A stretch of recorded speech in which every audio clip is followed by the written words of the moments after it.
Morning all of you. Page number 38 है भाई। एक छोटा सा कंसेप्ट है, इसी लेक्चर में पूरा करने की कोशिश करेंगे और क्वेश्चन भी आता है इस पार्ट से। Work, energy and power. Page number 38 से स्टार्ट। वैसे तो आपने पेपर के अंदर इस पार्ट से क्वेश्चन देखा होगा, कौन सी एनर्जी को किस एनर्जी में कौन सा इंस्ट्रूमेंट कन्वर्ट करता है। 90% तो यही आता है इससे। भैया बातचीत को विराम दो मेरे बच्चों इधर।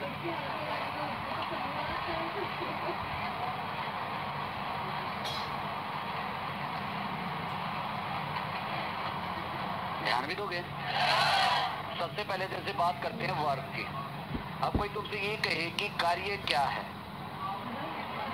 वर्क क्या है, तो जब हम किसी वस्तु पर बल लगाते हैं और बल लगाने के बाद अगर जो उसमें विस्थापन होता है, क्या होता है, विस्थापन होता है, हाँ ना जवाब दो, तो हम कहेंगे कार्य हुआ है। हम कहेंगे क्या है, कार्य हुआ है। Force into displacement. पक्का ध्यान दे रहे हो। यानी जब आप किसी वस्तु पर बल लगाते हो और बल लगाने के बाद उसमें विस्थापन हुआ है, अपनी जगह से डिस्प्लेस हुई है, अपनी जगह से विस्थापित हुई है, या उसने कुछ दूरी तय की है, तो हम क्या बोलते हैं, कार्य हुआ है। हाँ ना जवाब दो। पक्का। पेपर के अंदर ये फार्मूला ऐसे के ऐसे पूछा जा चुका है। उसने ये कहा था बल और विस्थापन का गुणनफल किसके बराबर होता है, तो बल और विस्थापन का गुणनफल कार्य के बराबर होता है। 4 ऑप्शन बना देगा तो फोर्स इनटू डिस्प्लेसमेंट किसके, कार्य के बराबर होता है ना जवाब दो। पक्का ध्यान दे रहे हो। दूसरा पॉइंट आता है, यहाँ पर कार्य स्केलर है या वेक्टर है, तो कार्य क्या है, स्केलर है। हाँ ना जवाब दो। स्केलर का मतलब क्या होता है, एदिश है, यानी कार्य के होने पर दिशा का कोई प्रभाव नहीं होता। हाँ ना जवाब दो। भाई मेरी डायरेक्शन पढ़ाने की ये है, आपकी डायरेक्शन पढ़ाने की ये है। आपके द्वारा कार्य किया जा रहा है, मेरे द्वारा कार्य किया जा रहा है, तो हमारे द्वारा किए जा रहे कार्य पर दिशा का कोई प्रभाव नहीं है। हाँ ना जवाब दो। मान लो कोई ट्रैक्टर से खेत जोतता है, उसके जोतने में कार्य किया गया है। अब ट्रैक्टर की डायरेक्शन एक बार ऐसे, एक बार ऐसे, एक बार ऐसे, एक बार ऐसे, लेकिन कार्य के होने पर डायरेक्शन का कोई प्रभाव नहीं है। इसका मतलब कार्य कैसे, स्केलर है। हाँ ना जवाब दो।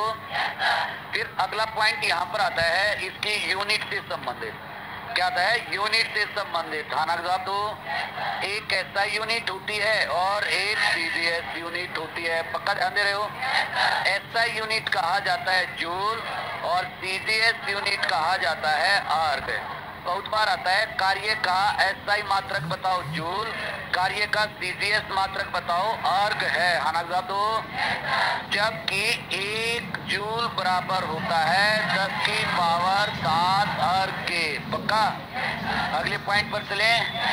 जैसे फोर्स है, फोर्स को न्यूटन में मापते हैं, विस्थापन को मीटर में मापते हैं, तो इसकी एसआई यूनिट न्यूटन मीटर भी कहा जा सकता है। क्या बोलते हैं, न्यूटन मीटर। हाँ ना जवाब दो। बल्कि सीजीएस यूनिट डाइन है और ये सेंटीमीटर है। हाँ ना जवाब दो। तो इसको क्या कहा जा सकता है, डाइन सेंटीमीटर। क्या बोलते हैं मेरे बच्चों, डाइन सेंटीमीटर बोलते हैं। हाँ ना जवाब दो। दोनों पॉइंट क्लियर हो गए। जबकि 1 न्यूटन बराबर होता है 10 की पावर 5 डाइन के। याद रह जाएगा, फार्मूला पता चल गया। अगले स्टेप पर चले। अगला यहाँ से क्वेश्चन बनता है इसके डायमेंशनल फार्मूले का। क्या बनता है, इसके डायमेंशनल फार्मूले का। हाँ ना का जवाब दो। डायमेंशनल फार्मूले का मतलब समझते हो क्या है भाई, यानी कि MLT फॉर्म में लेकर आना। है ना जवाब दो। M यहाँ पर क्या है, मास, L क्या है, लेंथ, T क्या है, टाइम। सबको पता है, ध्यान भी दे रहे हो। अब work equal to force into displacement. पक्का। इसको हम शॉर्ट फॉर्म में लाएंगे, यानी कि सिंपल से सिंपल फॉर्म में लाएंगे इसको। आना जवाब दो। तो फोर्स का फार्मूला मास इनटू एक्सेलरेशन और डिस्प्लेसमेंट। आना जवाब दो। एक्सेलरेशन का formula velocity upon time into displacement. Velocity का फार्मूला होता है displacement upon time into displacement. हाँ ना तो यहाँ पर m कितनी बार है? एक बार, m1 हो गया बेटा। डिस्प्लेसमेंट कितनी बार है? 2 बार, L2 हो गया। टाइम कितनी बार है? 2 बार, T2 हो गया। ना तो ऊपर आ जाएगा, ये क्या हो जाएगा? m1 L2 T - 2। क्लियर हुआ? वर्क स्केलर है या वेक्टर है? पक्का मेरे बच्चों? स्केलर का मतलब पता है? जिसके मैग्नीट्यूड पर या जिसके होने पर डायरेक्शन का कोई प्रभाव नहीं। ऐसा यूनिट बता दोगे कार्य की? क्या है?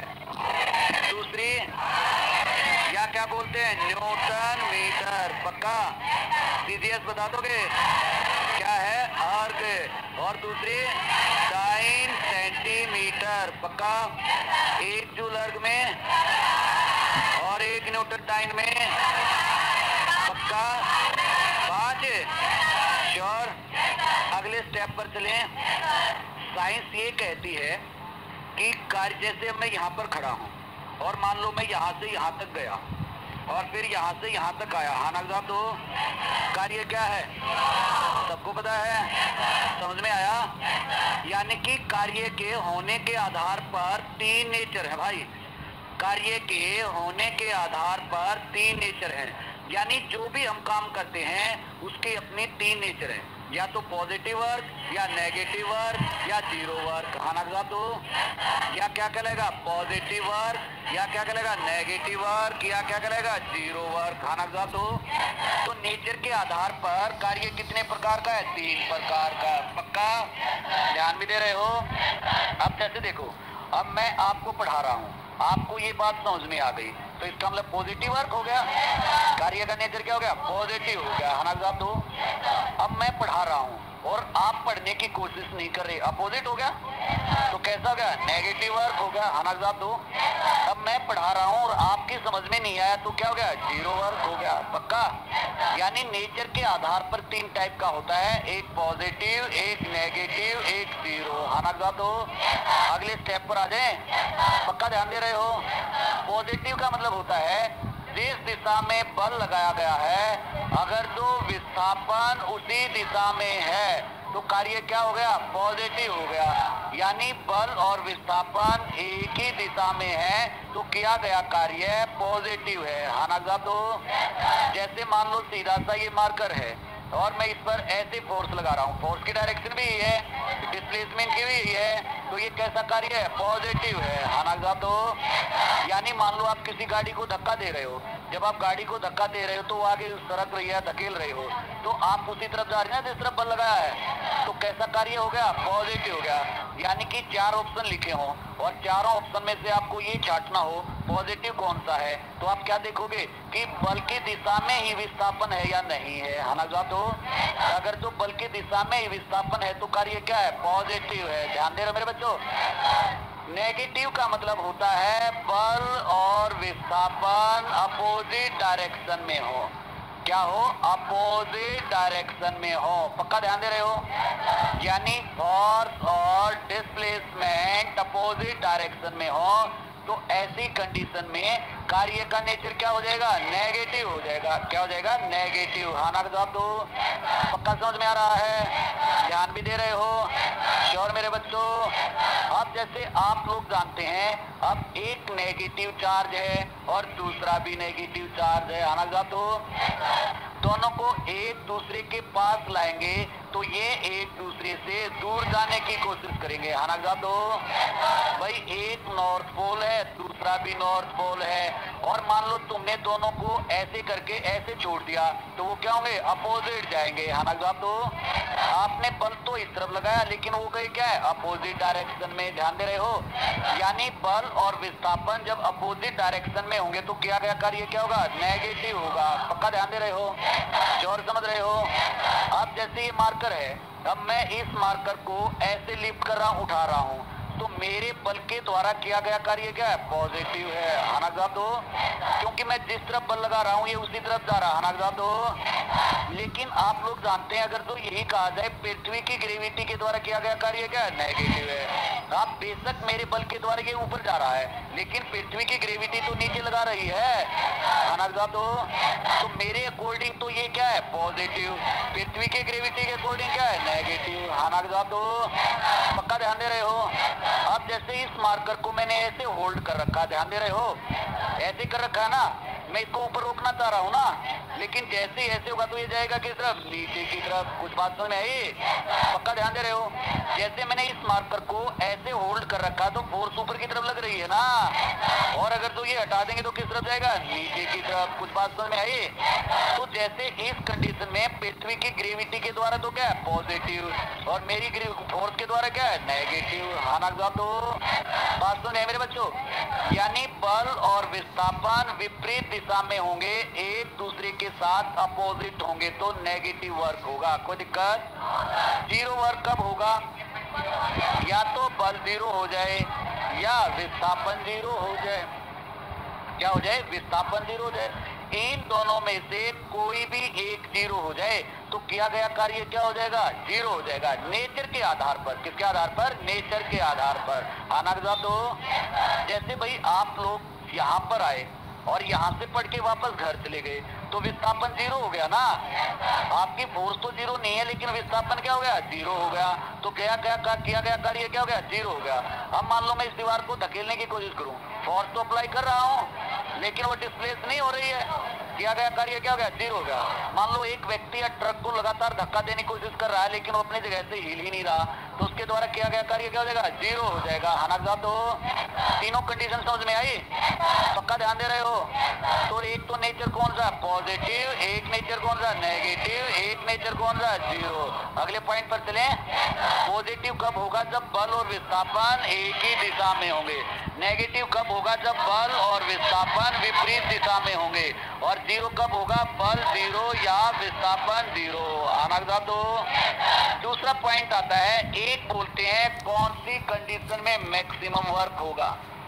क्या है, कौन सी कंडीशन में मैक्सिमम वर्क होगा, कौन सी कंडीशन में जीरो वर्क होगा। आना तो और कौन सी कंडीशन में मिनिमम होगा। क्या मेरे बच्चों, मिनिमम होगा।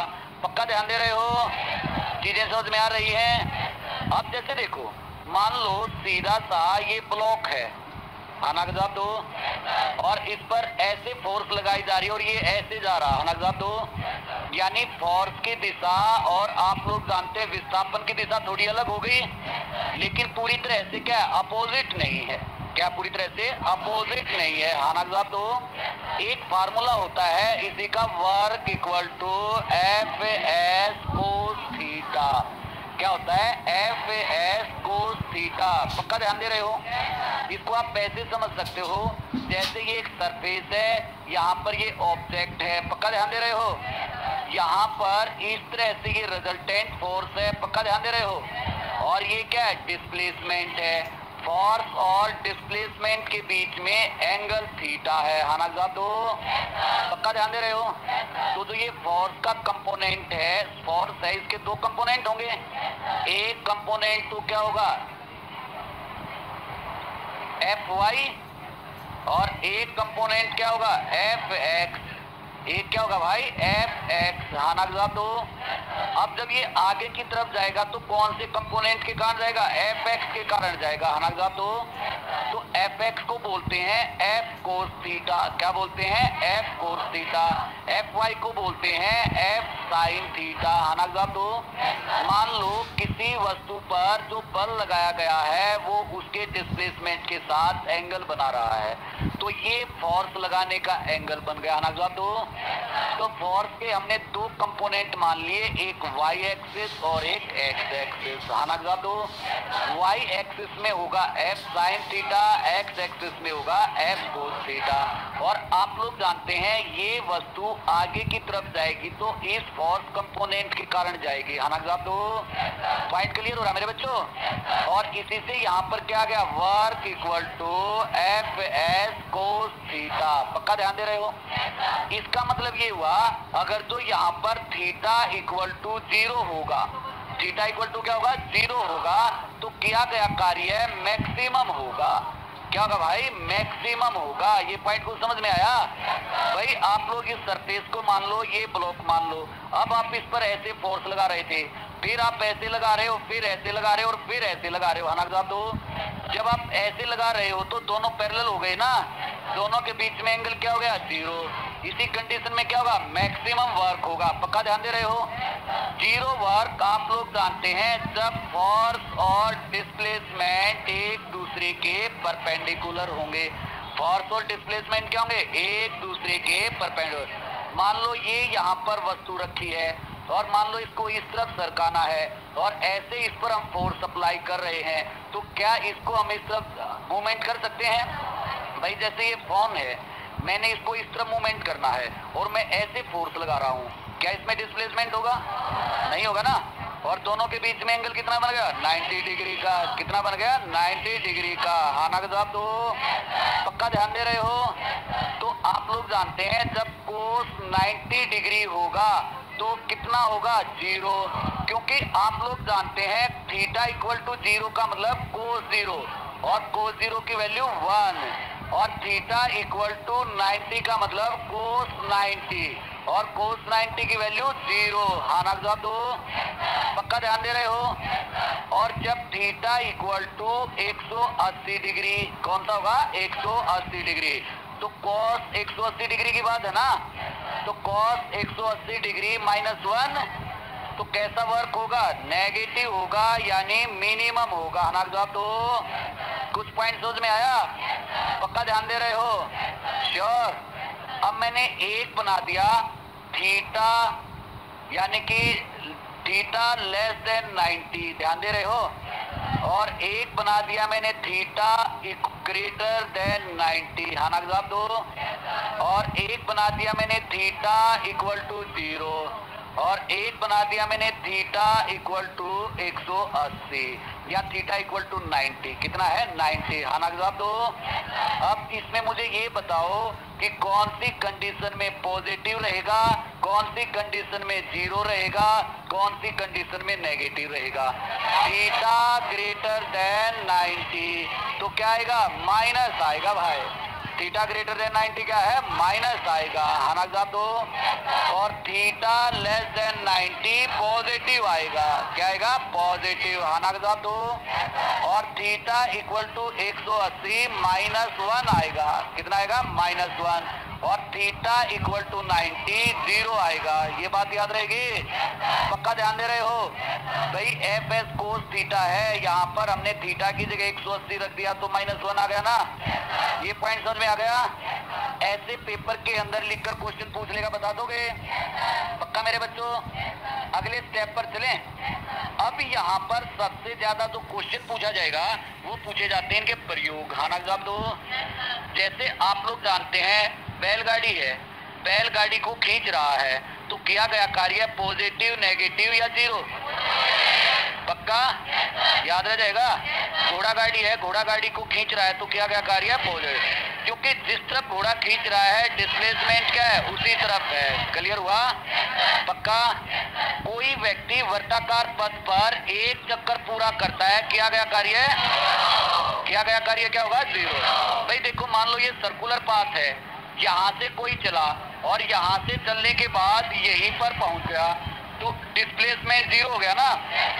और work equal to F S और work equal to F into 0 और वर्क इक्वल टू 0। आना जवाब दो।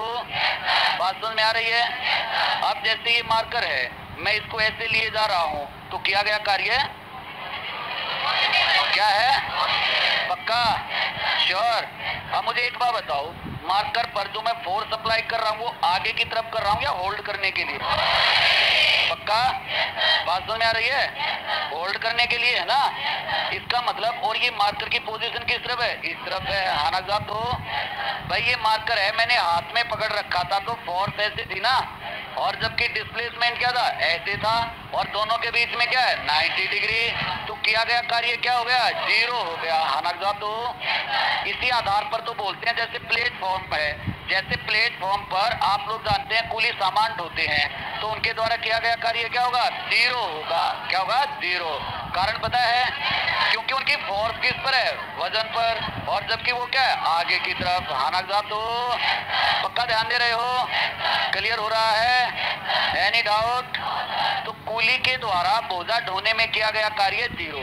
मान लो आप किसी जगह पर सिर पर सामान रखे हुए खड़े हो, तो किया गया कार्य 0। हाँ ना साहब, तो अगले पॉइंट पर चलें। जब आप किसी वस्तु को फेंकते ऊपर की तरफ, तो आपके द्वारा किया गया कार्य पॉजिटिव। क्या है, पॉजिटिव। और वस्तु की ग्रेविटी के द्वारा नेगेटिव। हाँ ना साहब, तो भाई आपने इस तरफ फेंका, इसी तरफ गया, और पृथ्वी की ग्रेविटी के कारण क्या है, नीचे आया। पक्का ध्यान दे रहे हो, ऐसे क्वेश्चन आ जाएंगे, कर दोगे? अगले पॉइंट पर चले भाई। तो वर्क से संबंधित बनने वाले कार्य पता चल गया होगा, पेपर के अंदर आ जाएगा, कर भी दोगे। नेक्स्ट पॉइंट आता है पावर। इसमें कौन सा भाई, पावर। पावर का मतलब समझते ही होगे, क्या है, कार्य करने की दर। क्षमता नहीं, वो तो एनर्जी होती बेटा। कार्य करने की दर, रेट ऑफ डूइंग वर्क।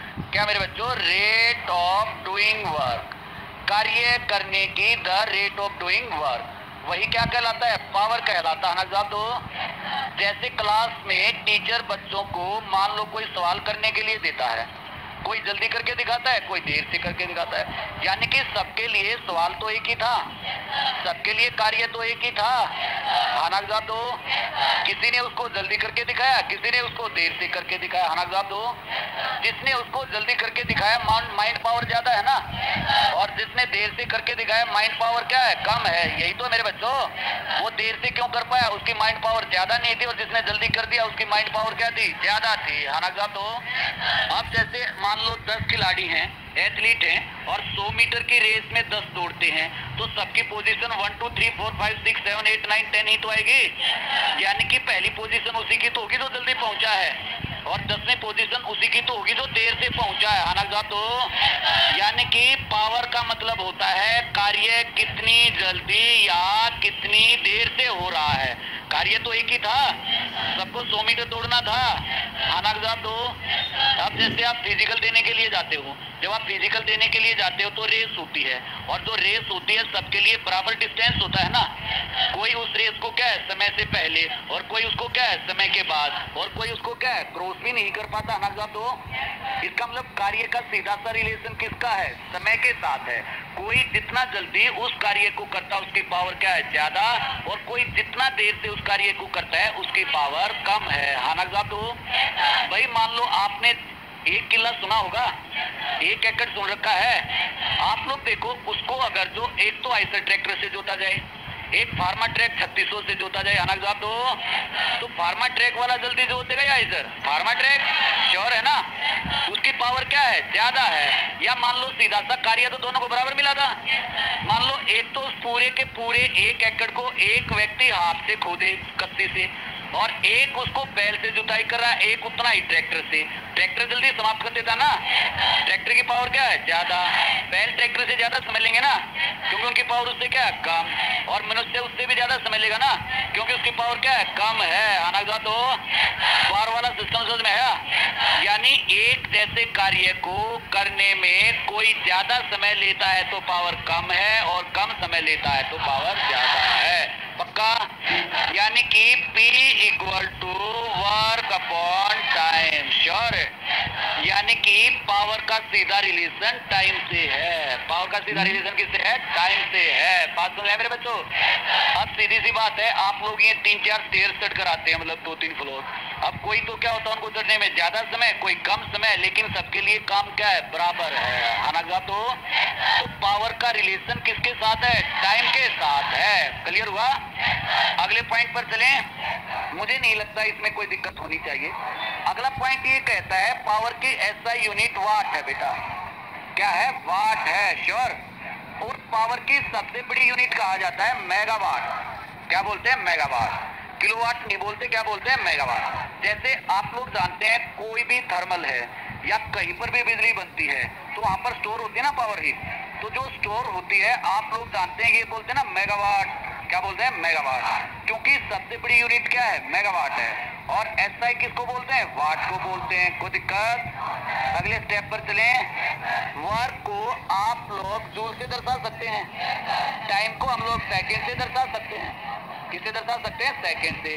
तो इसकी एसआई यूनिट वाट के साथ जूल पर सेकंड भी हो सकती है। क्या हो सकती है मेरे बच्चों? जूल पर सेकंड भी। पक्का ध्यान दे रहे हो? वर्क को हम न्यूटन मीटर से भी दर्शाते हैं। किससे दर्शाते हैं? न्यूटन मीटर से। टाइम को किससे दर्शाते हैं? सेकंड से। तो इसकी यूनिट क्या हो सकती है? न्यूटन मीटर पर सेकंड। क्या हो सकती है? न्यूटन मीटर पर सेकंड। आना के साथ दो सर। अगर लगाई कूड़े का गोबर की रणदारी हो तो जीरो वर्क होगा।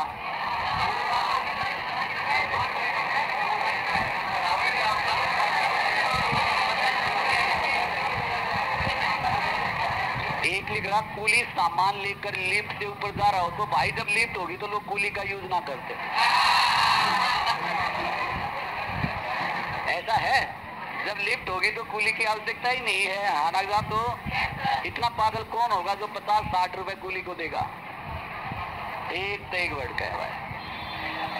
अगले पॉइंट पर चले। और वहां पर वो कूली के द्वारा काम का नेचर नहीं होगा, वो लिफ्ट के साथ बात देखी जाएगी, क्योंकि वो लिफ्ट लेकर जा रही है। कौन लेकर जा रही है? लिफ्ट लेकर जा रही है। हालांकि तो ये बात सुना रही है, इस पर ध्यान दिया, इस पर लोग लगाई गोबर भी हंडा। बता एक पे एक बढ़ गए भाई। Sir you are very good teacher, thank you भाई। पागल है जी, मैं तो नहीं हूँ भाई, समझ गए गुरु जी, ठीक है जी। सर आप इतनी जल्दी पढ़ा देते हो तो पहले इतना टाइम क्यों लेते हो? स्टार्टिंग में टाइम लग गए।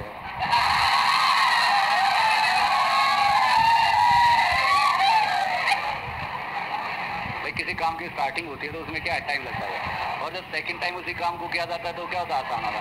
भाई जब आप पहली बार इसको पढ़ रहे हो तो स्पीड क्या होगी? कम। और जब सेकंड टाइम पढ़ोगे तो स्पीड क्या होगी? ज्यादा होगी। पक्का ध्यान दे रहे हो? चलो, तो पावर की यूनिट एसआई वाट भी हो सकती है, जूल पर सेकंड भी हो सकती है, न्यूटन मीटर पर सेकंड भी हो सकती है। आना दो। और बड़ी यूनिट क्या कहेंगे? मेगावाट। पक्का। और इसकी सीजीएस यूनिट जूल की जगह आर्ग यूज कर लेंगे। आर्ग पर सेकंड बेटा। और यहाँ पर बताओ, डाइन सेंटीमीटर पर सेकंड। क्या होता है? डाइन सेंटीमीटर पर सेकंड। कोई दिक्कत भाई? पक्का समझ में आ रहा है? मुझे नहीं लगता इसमें कोई दिक्कत होनी चाहिए, लेकिन फिर भी पावर से संबंधित 2-3 यूनिट और बनती हैं। इस चैप्टर को खत्म करते इलेक्ट्रिसिटी वाला स्टार्ट करेंगे, उसमें आएगा वो। लेकिन फिर भी जैसे P = VIB कहा जाता है। क्या कहा जाता है? P = VIB कहा जाता है। ये वोल्ट और ये एम्पियर है। हाँ ना जवाब दो। तो पावर की यूनिट वोल्ट एम्पियर भी बोलते हैं भाई। क्या बोलते हैं? वोल्ट एम्पियर भी। हाँ ना जवाब दो। अगले स्टेप पर चलें। फिर यहाँ से एक दो क्वेश्चन और आते हैं।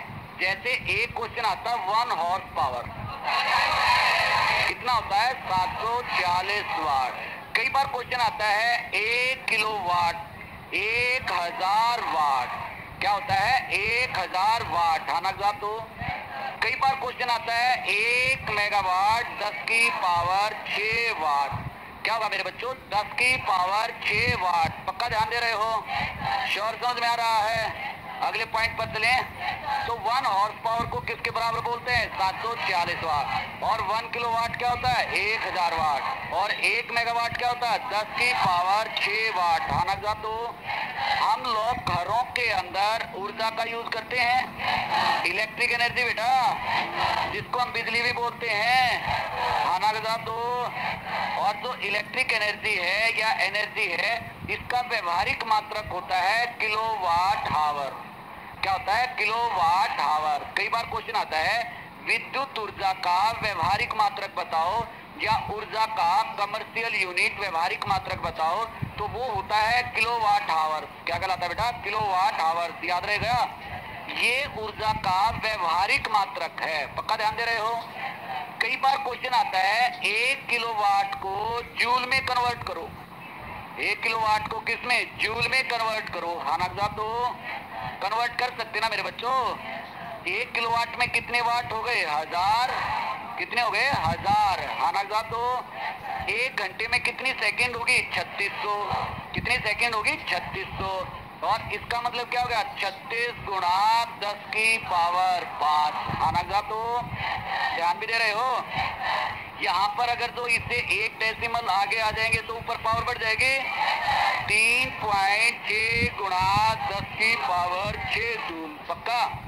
ये संख्या भी पेपर के अंदर बहुत बार पूछा जाता है कि 1 किलोवाट आवर जूल में कितने के बराबर? तो 3.6 गुणा 10 की पावर 6 जूल है। आनंद साहब? तो यहाँ तक कोई दिक्कत? Any doubt? श्योर समझ में आ रहा मेरे बच्चों? यहाँ पर अब एक और पॉइंट सुनो। जो हमारे घरों में बिजली का बिल आता है वो किलोवाट आवर यूनिट में आता है ना। जब 1 यूनिट बिजली का बिल आया है तो आपने 1 किलोवाट आवर के हिसाब से खर्च की है। और मान लो 50 यूनिट आया है तो आपने 50 किलोवाट आवर के हिसाब से खर्च किया। ना साहब? तो पक्का ध्यान दे रहे हो? क्वेश्चन आ जाए 1 यूनिट कितने के बराबर? 1 किलोवाट आवर के बराबर। क्वेश्चन आ जाए 10 यूनिट कितने के बराबर? 10 किलोवाट आवर के बराबर। हाँ ना साहब? तो ये वाला पॉइंट याद रहेगा ना। तो हमारे घरों में जो बिजली का बिल हो तो यूनिट में आता है। और 1 यूनिट का मतलब क्या होता है? 1 किलोवाट आवर। और 1 किलोवाट आवर जूल में कितने के बराबर? 3.6 गुणा 10 की पावर 6 जूल। कोई दिक्कत? कई बार इस पर न्यूमेरिकल भी आता है। जब इस पर न्यूमेरिकल आता है तो इलेक्ट्रिसिटी का आता है। किसका आता है? इलेक्ट्रिसिटी का आता है। हाँ साहब? तो पक्का ध्यान दे रहे हो? वो कह देगा एक 100 वाट का बल्ब है। कितने का? 100 वाट का बल्ब है। पक्का? और घरों में वोल्टेज कितनी आती है? 220 वोल्ट। कितनी आती है? 220 वोल्ट। उसके अंदर से कितनी विद्युत धारा प्रवाहित होगी? हाँ साहब? तो कुछ बात समझ में आई? P इक्वल टू वी आई। हाँ साहब? तो और आप लोग जानते हैं आई निकालना है ना। और I इक्वल टू वी बटे पी। यही होगा ना। यानी क्या हो जाएगा? 220 बटे 100 कट जाएगा 2.2 एम्पियर। कितना होगा? 2.2 एम्पियर। हाँ साहब? तो पॉइंट समझ में आया मेरे बच्चों? न्यूमेरिकल आता है तो इस टाइप का आता है। बाकी इलेक्ट्रिसिटी में पढ़ेंगे इसका न्यूमेरिकल 2-4। लेकिन जैसे एक फार्मूला बनता है P इक्वल टू वी आई। पक्का ध्यान दे रहे हो? तो जैसे आप लोग जानते हैं।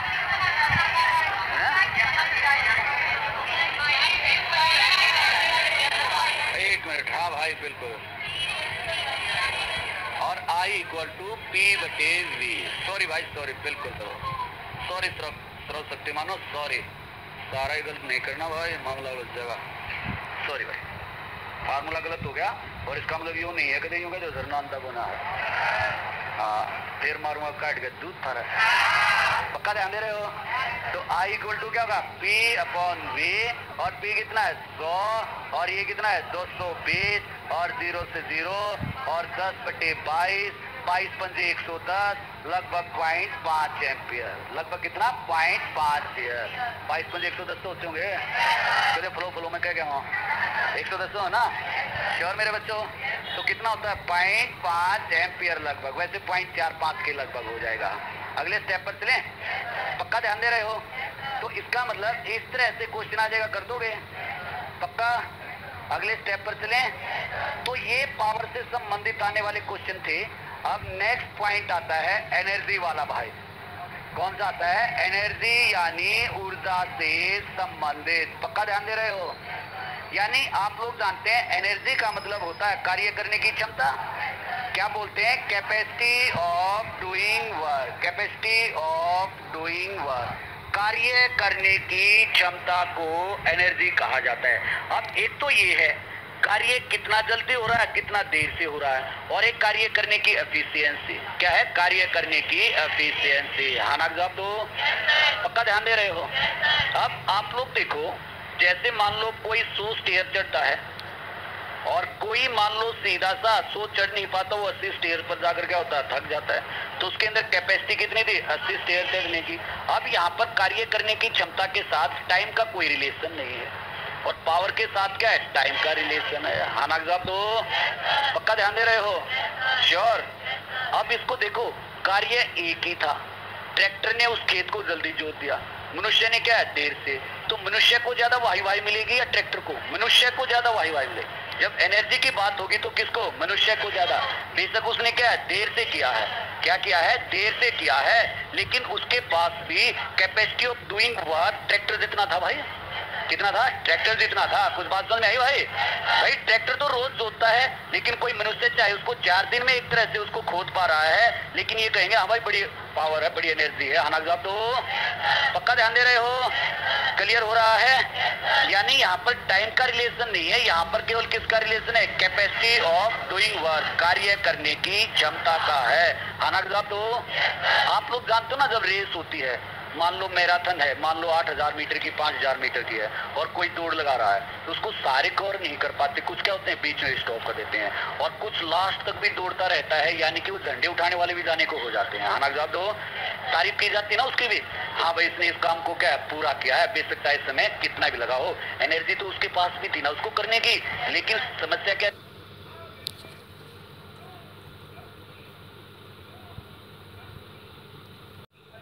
समस्या क्या थी? जल्दी और देर की। हाँ ना जवाब दो।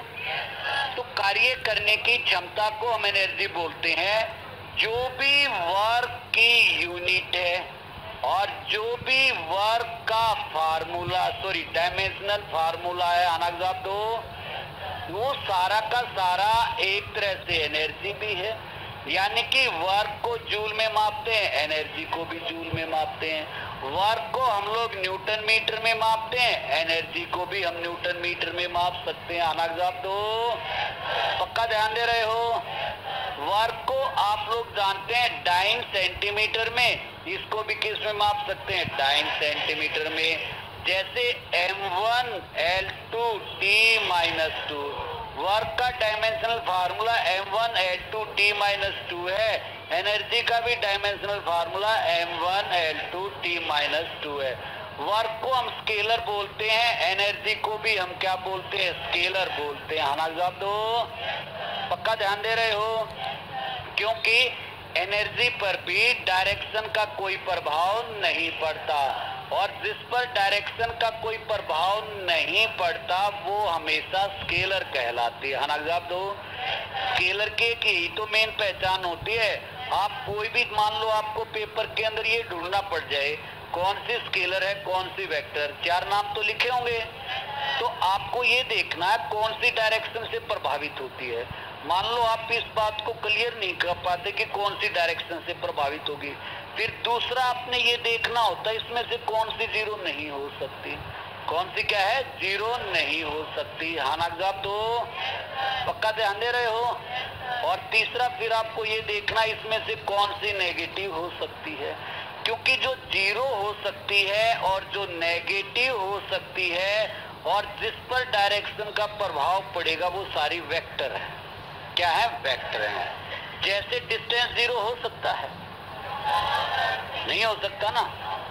डिस्प्लेसमेंट हो सकता है? हो सकता है ना। स्पीड जीरो हो सकती है? नहीं हो सकती ना।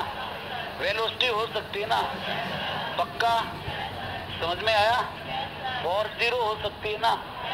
हो सकती है बेटा। क्या हो सकती है? हो सकती है। हाँ ना जवाब दो, पक्का ध्यान दे रहे हो? अब तुम कहोगे सर ये पॉजिटिव नेगेटिव जीरो वर्क की बात आएगी, तो ये तो नेचर है। ये तो क्या है? नेचर है। अगर तो आपने कुछ किया ही नहीं है तो इसका मतलब वो तो जीरो होगा ही। यानी कि स्केलर क्या है?